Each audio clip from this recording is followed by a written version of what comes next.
home state of Pennsylvania, in Pittsburgh, at the National AFL-CIO convention. He became the president of the National AFL-CIO, and that's Rich Trumka. Let's see those signs. Let's see those signs. On his left is Lynn Schuler. On his right, part of his team is Arlene Holtz-Baker. Let's hear it for President Richard L. Trumka.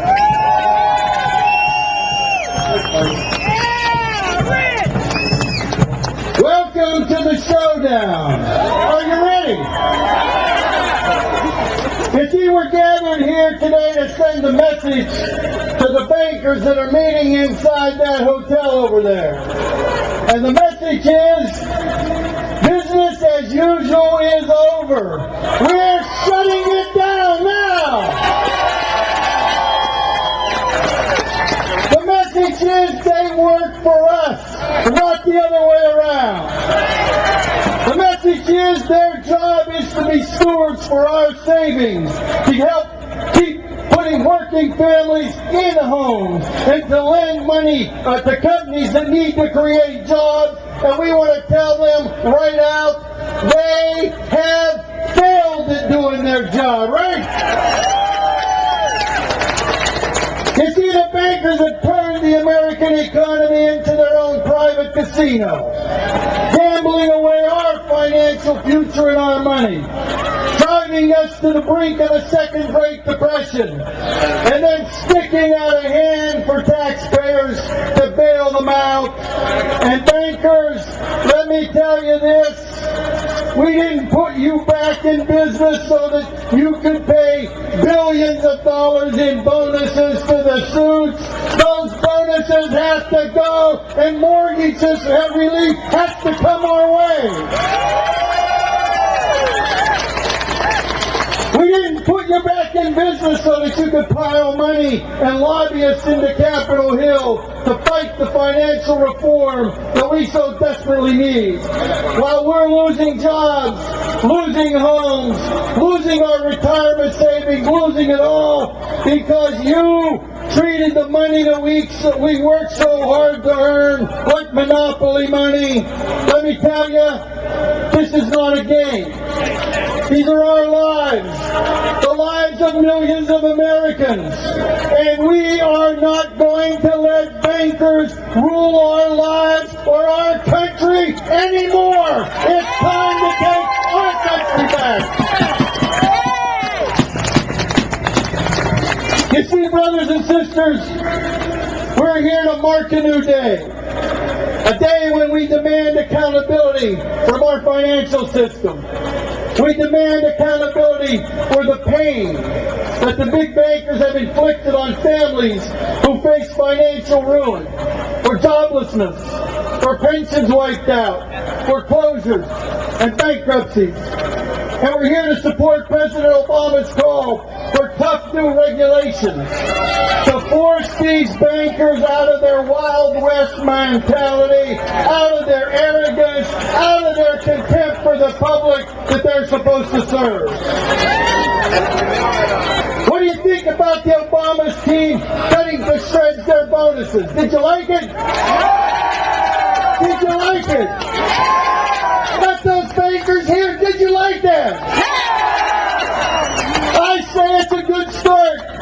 Now bring on the rest. Bring on the Consumer Financial Protection Agency to grind out predatory lending, mortgage ripoffs, outrageous overdrafts, sky-high credit card interest fees.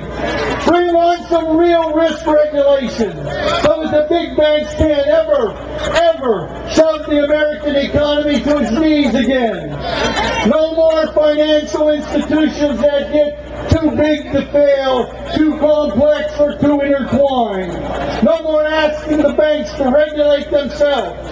It's time to either reform the Federal Reserve or ask the Fed to step aside and have a real public agency to protect our economy from those banks and those bankers, right?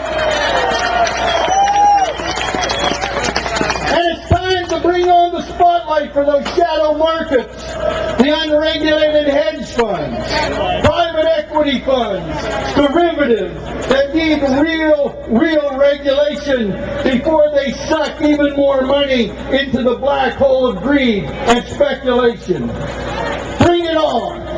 Bring it on! See, our economy's been all but destroyed. And we have to build a new one, a whole new one, based on good jobs, not bad debt. With America investing in and exporting technology and world-class products, not financial crisis.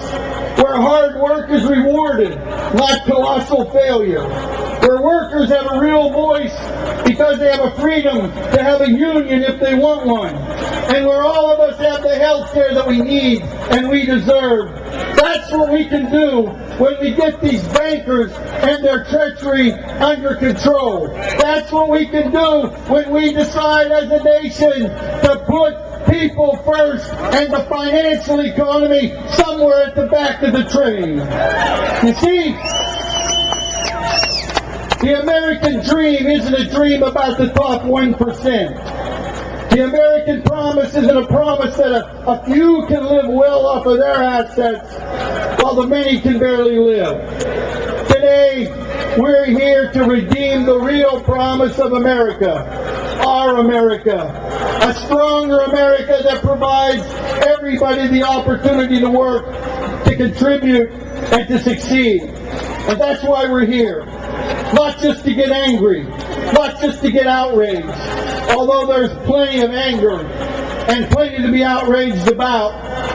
We're here to make a difference, to clean up Wall Street's reeking garbage that's contaminating Main Street. And I want every single person here to commit one thing, to call your member of Congress, not just today, but every single day, and let them know 4 things. 1, give us a consumer financial protection agency. 2, reform the Fed or create an agency that's capable of stopping systemic risk. 3, regulate the shadow markets before they do more damage.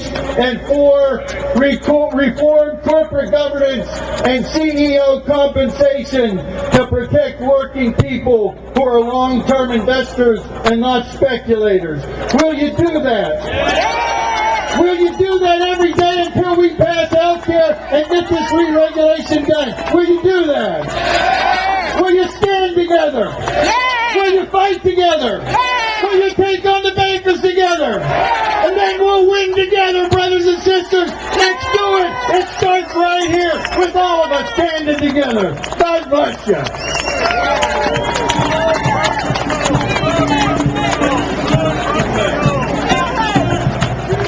Now, brothers and sisters, there's someone else here I'd like you to meet.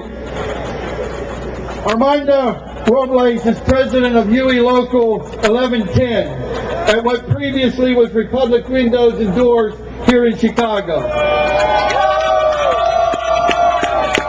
He was a maintenance mechanic at the factory for 8 years. But last year on December 2nd, he and 260 of his co-workers learned their factory doors would close in 3 days. Bank of America, which had received billions in taxpayer bailouts, cut off the company's line of credit. The workers were about to lose their jobs and their promised severance pay and their promised vacations.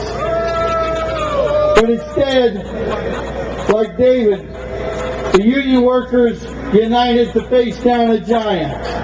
They staged a 6-day sit-in that inspired the country and won the support from their neighbors all the way to the White House. And if they didn't have a union, Armando and his co-workers would have gone home empty-handed. If the big banks had their way, these workers would have nothing. Instead, they won $1.75 million in settlement from the Bank of America JP Chase. Let me introduce you to a working family hero, Armando Robles. Armando.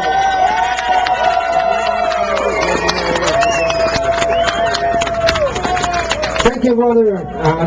Good morning, brothers and